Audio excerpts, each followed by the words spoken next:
शीत दिन में कांजी को गोटे मस्ट ट्राए रेसिपी बोली आपण मैंने कही पारती।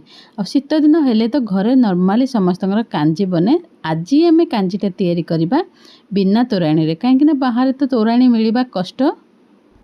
कांजी बनने मुझे नहीं चिंब छोट छोट काटी नहीं कोबी डांग आमर ये जो फूल कोबी तार डांगटा आर भी टे बास्ना बहुत भल आसे कांजी रे। आम पटे पड़े से मुझे ता सागर यहाँ हूँ मूला मूलार अमाउंट टिके अधिका नहीं।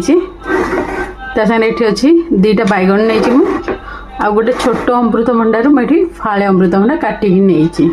और नॉर्मल कखारू वगैरह जदि आपण मानकर पसंद तेबे आपण माने पके पारे कि आम पटे नॉर्मली पड़ेनी से पकेनी।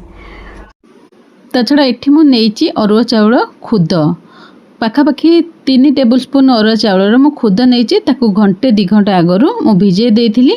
जदि आपण पाखरे एटे नाही ताहले गोटा चाउल को आपण माने दरदरा एमती भाबरे अल्प टिके ग्राइंडर रे पके ग्राइंडिंग कर दे पारिबे। 3 ग्लास पाखापाखि हम एथरे पानी दे दबा।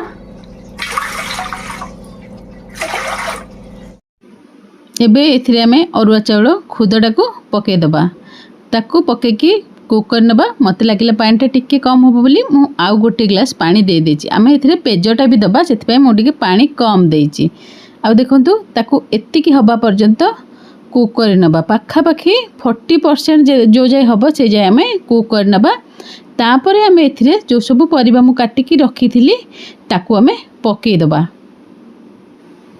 सबु परिबा को मुझे एका सांगरे पकाउछि कहीं मुझेतु सबु परिबार शेप सेमती काटिछि तो सबु परिबा एका सांगरे मोर सीझी जिवो। बैगन शेप टिके बड़ अच्छी बैगन जे जल्दी सीझी जाए कि द्वार शेप मुझे जानी शुणी टिके बड़ करके काटिछि तो यहाँ सबु परिबा सांगरे ही एका सांगरे सीझिबो। जदि आपको बैगन भी पसंद नुह तेबे आपण माने आको स्किप भी करि परिबे। तापर आम एथिरे हल्दी पके दबा। तापर एबे देखंतु भातरु गाली की पेजटा रखी देथिली। आ नॉर्मली जेते कांजी बने समस्ते तल पेजटा को दियंती किंतु मु एठी ऊपर पेजटा देछि कहीं मते लागिला तल पेजटा देले टिके अधिका मोटा हे जिवो। तापर एठी लूण पके देछि सब जिंस को घांटी दबा। आ पाखापाखि देखंतु कुक हे आसलानी आ 80% चाउलटा आ येटा कुक हे सारलेनी परिबाटा। एबे एठी 2टा बड़ साइज रो टमाट नेइछि काहेकि ना हमर एटा जेहेतु खट्टा किछि नाही खट्टा पाई आम एठी आंबुल और टमाट को यूज करनबा। 2टा टमाट काटिकी मु पके देछि ता संगे आंबुल को पके देछि। ए सब जिंस को एका संगे आम कुक होआ पई दबा।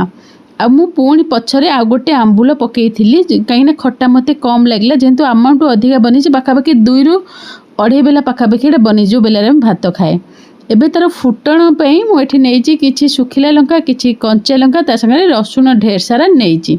आ तेल टिके जेहेतु यार अमाउंट अधिका अच्छे तेल भी टिके अधिका पड़ियो पाखापाखि 3 टेबुल स्पून मु तेल नेइछि।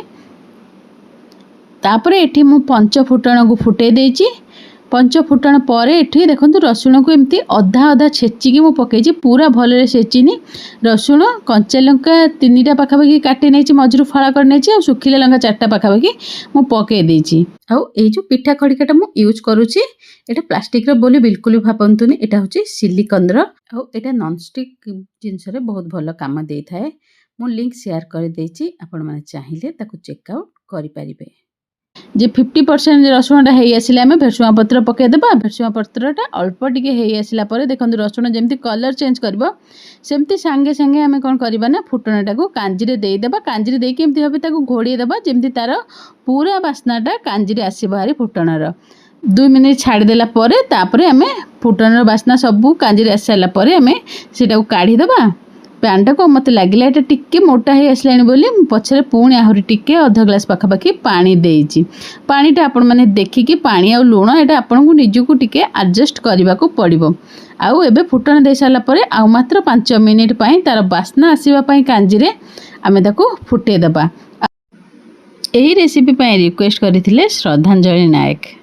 आपण माने को घरे ट्राई करंतु आ केमिति लागिला मते कमेंट बॉक्स रे कमेंट करी निश्चित भाबे जणैबे।